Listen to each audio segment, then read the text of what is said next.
So we're going to press on with the program. And of course, there would be no Wi-Fi without the Wi-Fi Alliance. And today we have with us the CEO, President and CEO, I should say, of the Wi-Fi Alliance, Edgar Figueroa. Edgar, are you with us? I can see you there. I hope your sound is Yes, I can hear you. Okay. Welcome, Edgar. Great to see you.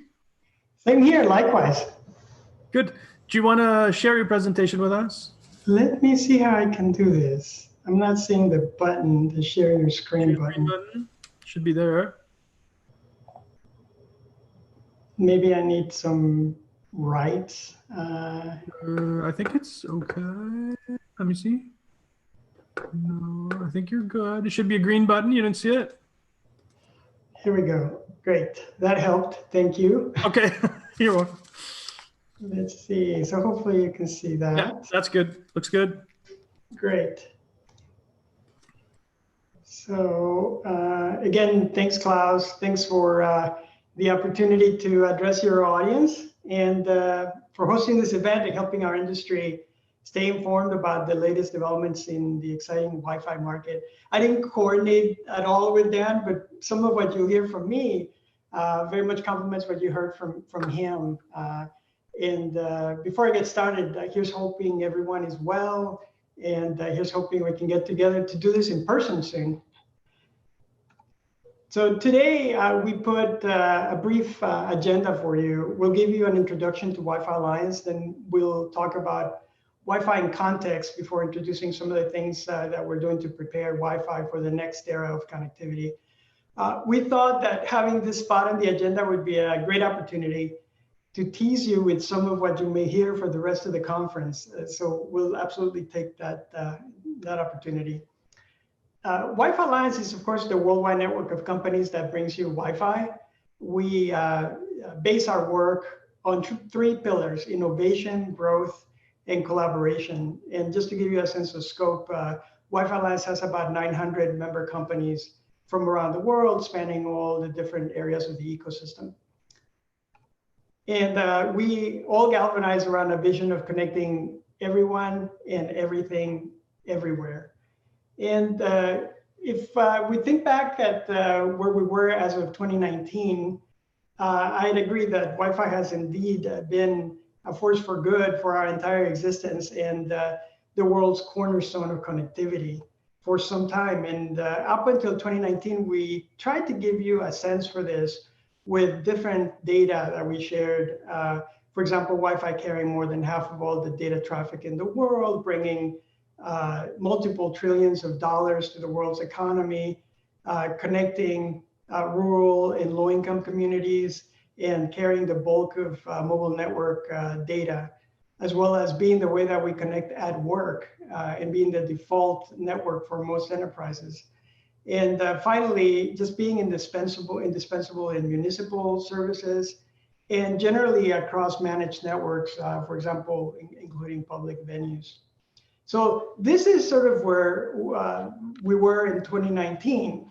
Wi-Fi has been how the world connects at home and at work, in rural and urban areas for research and recreation, in high-end hospitality and low-income communities. And then came 2020. And what we've seen is that in this last year, Wi-Fi's role in society has only been further cemented. And indeed, maybe some folks thought that Wi-Fi was an optional connectivity choice for some period, but now we all recognize it is essential. It is the way that we're dealing with 2020. And even in an area of social distancing, we can be safe at home and just one click away from doing our work, from going to school, from staying in touch with friends and family, even from visiting our doctor. So Wi-Fi no less than has allowed us to continue living our lives in 2020 as much as we can. And so there's been much said about this. You probably have read many of the reports that have come out that have put Wi-Fi in context during this period. And I'll just spend a minute here on this last one, which is something that US FCC Commissioner Pai said a couple of weeks ago. He said that between March and April 2020, the US Veteran Administration, which operates some of the biggest network of hospitals in the US saw virtual mental health consultations increase over 700%. And virtual primary care visits to the doctor rose more than 1,100% over just that span of a few weeks. So this, really brings down to earth how Wi-Fi is providing a very essential service that's allowing us to cope with these times. And like medical consultations, collaboration, education, and many other applications of Wi-Fi spiked this year. And Wi-Fi was able to meet the need. Wi-Fi services allowed operators, as Dan mentioned, to scale the rest of their services and operations. And now we are seeing perhaps the plateauing into a new normal for some of this data traffic and data demand. And such new use cases I just went through with working from home or learning from home or telemedicine. These are potentially seeding a new normal for Wi-Fi, and a new normal that's going to transcend to the post-pandemic era.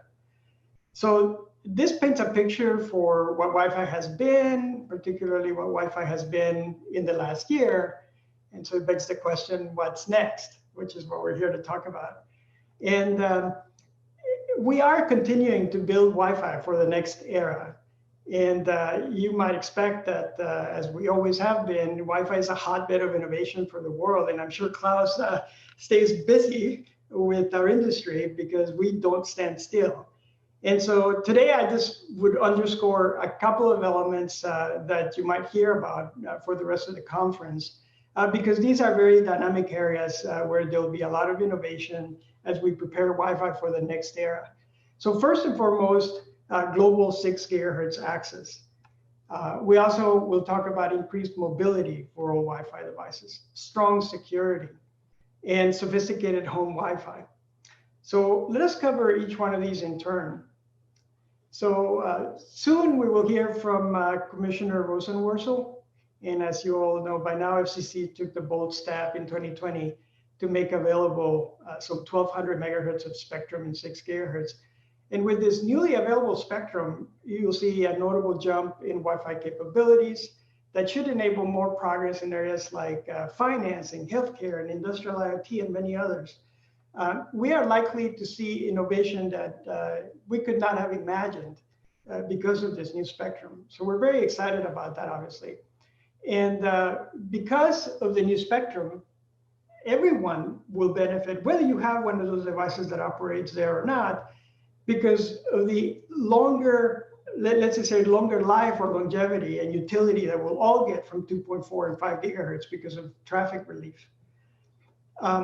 But speaking among us and to us here in the industry, we know that what makes Wi-Fi great is something that Dan alluded to, right? Is that powerful, unique combination of affordability and high-end performance. And that combination is possible by economies of scale, and to reach multi-billion unit device shipments with this capability, our industry has to continue pursuing global access for 6 gigahertz. The other area I mentioned was increased mobility. And this is really to support, obviously, our evolving lifestyles, but also every device everywhere. And what I mean by that is there is an onset of higher and higher expectations for performance, consistency of experience, and security as people or devices on their own traverse the world. And you're probably going to hear through the rest of the week about the push to deliver that promise of the Passpoint experience, seamless roaming wherever you go. And there's some very interesting developments there. Dan mentioned some of what they're working on in Facebook with the Telecom Infra project. I just mentioned here, if you haven't heard about this, you might read up on the WBA's Open Roaming Federated Wi-Fi project. And obviously Google's Orion Wi-Fi has also gotten a lot of notice. So that impetus, right, that interest in making sure that we address the last obstacle, what seems to be the last mile in the marathon of facilitating roaming agreements that will then set up business partnerships and a monetization structure for Wi-Fi roaming. That is what these folks are focused on, and you'll probably hear a lot more about that through the week. And then finally, once we have more and more of this frictionless mobility, you'll see that everyone benefits. But just speaking specifically about some of the benefits to operators who are likely to play a key role in this, and venue owners who are probably going to play a key role in this, they will see better delivery of the 5G use cases that we've all heard about through Wi-Fi. And also the most utility from broadband deployments, right? Or fiber to the X, fiber to the home, fiber to the business goals, which include densification, lower latency, performance at every corner. And if you're interested in learning a little bit more about this, Nokia put in context just how Wi-Fi is at the nexus that brings the value to broadband, and how it plays a strong role in operator 5G plans. So we linked that article for you here in the materials. I mentioned security, and obviously we have had a steady push for Wi-Fi security since the early days of Wi-Fi, with a concerted effort to push for every device in every environment to be secure. And you can expect us to continue to push for that. In Wi-Fi Alliance, we have the WPA framework. The latest version of Wi-Fi security is WPA 3, which brings terrific cryptographic strength to every connection. And of course, access that's ensured. And so we are going to continue to evolve this framework. I'll share with you some details about that. But there's a link here to some of our write-up on how we are continuing to evolve WPA to address all evolving threats. And then on top of that, we recognize there are some venues that are going to be open because Wi-Fi is the people's network, and so people want that, for example, in their venue. And so there are areas that Wi-Fi Alliance is working on to address either that these open networks maintain the privacy of every link that is running through them, or that we make it even easier for any device to be onboarded through that network, even if those devices don't have any kind of user interface. There's been a trend for some years in the home that where folks wanted quality Wi-Fi everywhere in the home at any price. And you'll recall a couple of years back that led to multi-AP solutions emerging in the market. And we're now seeing the same fervor being more broad-based because of 2020 requiring us all to be at home, constantly on Wi-Fi, and these Wi-Fi networks often performing at peak demand throughout the day. So that's what we mean when we talk about interpretation, for example, of the home, and this impetus to have enterprise-grade quality Wi-Fi in home. So some of these work from home, learn from home environments and scenarios are likely to endure, as I mentioned. We're now at the point in time where nearly every room in the house is potentially an office, and every office needs good coverage and quality and great service to every device, regardless of the time of day, and privacy and security, of course. And this is presenting a lot of opportunities that our members are pursuing. And then if you're in the business and you want something more immediate, there's absolutely opportunities today for equipment updates and upgrades and differentiated service offerings from service providers and Wi-Fi 6 and QoS service features. So those are generally the areas, right? Now, what is specifically being done in Wi-Fi Alliance on these topics? And so we'll present some of that here in turn, and also propose that you should watch some specific developments that are happening in these topic areas. So the first area is, of course, 6 gigahertz. And we couldn't be more grateful to FCC for being the first mover and leading us to the new era of connectivity in 6 gigahertz. You probably know that there's access that has been approved or is being considered in the US, in the UK, in South Korea, Europe, Japan, Taiwan, Brazil, and other places. And so in this area, we continue to advocate for that access around the world. In the US, in case you're interested, we're currently asking for the final piece in the ecosystem, this VLP final component of 6 gigahertz regulation that we hope to get before the end of the year, that will bring clarity about how these low power devices can operate in 6 gigahertz, which is again its own ecosystem for 6 gigahertz. And you should watch the global progress toward access in this space, precisely because that is when we'll have the economies of scale and the end users will benefit. We expect that the European Commission is going to decide on this potentially before the end of the year even. And then in 2021, Wi-Fi Alliance is going to launch interoperability certification for devices that operate in 6 gigahertz. And those devices will implement Wi-Fi certified 6. So that's something that we're very excited about, in particular, because our members really had to step up to keep this schedule in the middle of the year that we've had.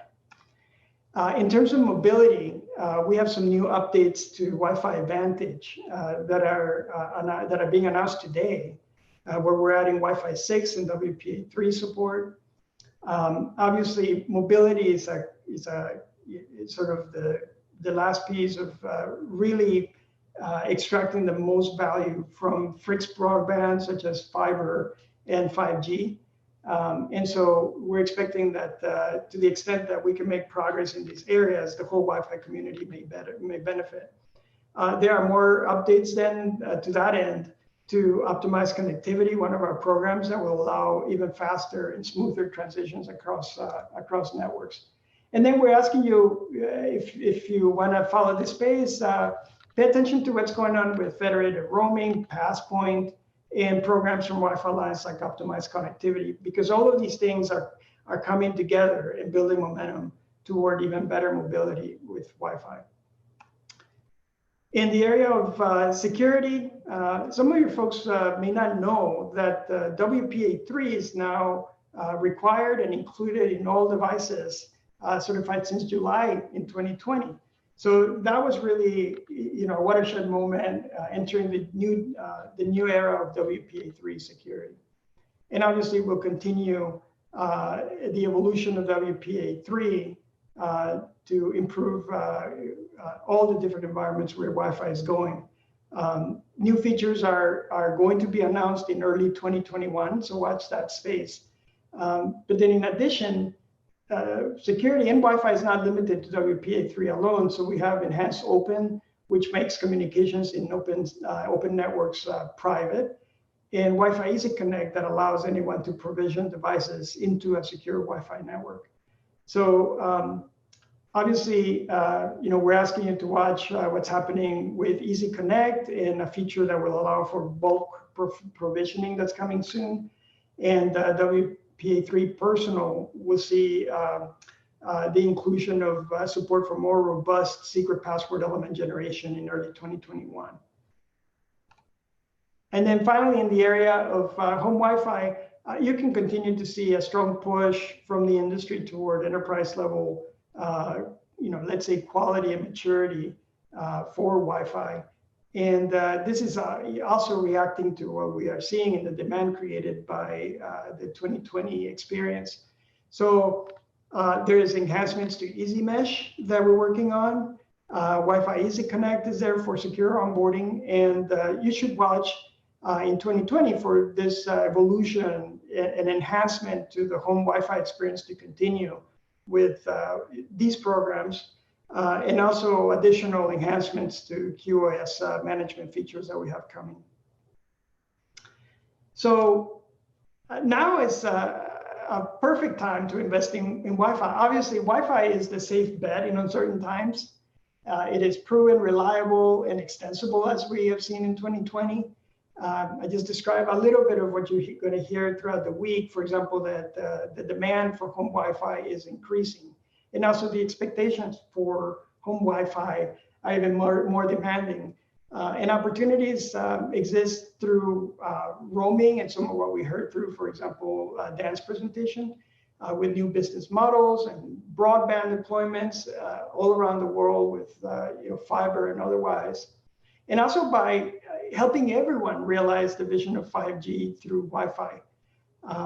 Our innovation cycle is certainly accelerating. I just walked you through a little bit of what can be expected, starting with enhancements to WPA3, and then the next big boost to Wi-Fi performance with Wi-Fi 6E. We just talked about a few of the features in our roadmap. So obviously, there's a steady stream of rollouts for those capabilities that's coming for the foreseeable future. And I didn't even mention, but I know that Dorothy Stanley is presenting later, and she obviously heads the 8 to 11 group in IEEE, and they are working in no less than the next version of Wi-Fi BE. So there's really a whole lot going on, and our vibrant community in Wi-Fi Alliance and in IEEE are steering Wi-Fi for the next era. So we invite everybody to come work together with us to build our connected future, one where business will benefit. We bring better consumer experiences everywhere, and Wi-Fi is even more embedded in the fabric of society. So thanks for the opportunity to address your audience, Klaus. It's fantastic to have you, Edgar. Thank you so much. And that was actually one of my questions to you, was that, is it just me, or is the rate of innovation and evolution in Wi-Fi actually accelerating? I don't think it's just me. I think it really is happening. There's so much going on very different fronts, right? In very different areas, for example, within the home, but the enterpriseization in the home, for example, is a huge topic. But at the same time, with, for example, roaming, which is a completely different thing. As that accelerates, there's also more opportunity for people to get involved, right? Absolutely. So I agree with you. There's, sometimes we deal with this in Wi-Fi Alliance, right? That there's so much going on that you really have to look at, what can we really galvanize and put enough effort behind for that to materialize. But there's absolutely a lot going on, but it is clear right now, our next priority is Wi-Fi 6E. We'll deliver that right at the beginning of the year. That will open up the floodgates for the 6E segment, and it'll be really interesting to see all the innovation that'll come from that. But there's also a really good case, obviously, as you know, for continuing to work in a very focused manner on all the great technology that provides optimization, right? And performance like Vantage and so on, right? So while you're steering if you like, the sort of in the big direction, you still have to carry a lot of other programs in order to keep optimization, for example, there, and performance there. And isn't that true? Right, and it's something that we follow the will of the members, because that's really the base gauge for right. What the priorities are, and even what the schedule should be, where we can meet the market window. And but you're absolutely right that there's been, for a number of years now, a concerted effort to make Wi-Fi smarter and to make Wi-Fi more adaptable, both at the client end and on the network side. Very good. A question came in from an analyst, actually, from Dean Bubney in this case, and he was asking, and I don't know if you know anything, you know Dean, obviously. I don't know if you know anything about this. I'm kind of putting you on the spot. He says, would Wi-Fi peering be an alternative to Wi-Fi roaming? By that, I imagine he means a no settlement type, interconnect. It sounds like I don't know how that would work, but go ahead if you feel that. Reciprocal agreement among vendors, maybe. Yeah. Here's the thing: is I think Dan hit the nail on the head. The whole Wi-Fi industry needs scale for us to address this big areas that we're pursuing, right? Like when it comes to roaming, you need something that is going to be broadly adopted, that is easy to roll out. And that can be deployed at scale, and that's really the only way that you can address some of these issues.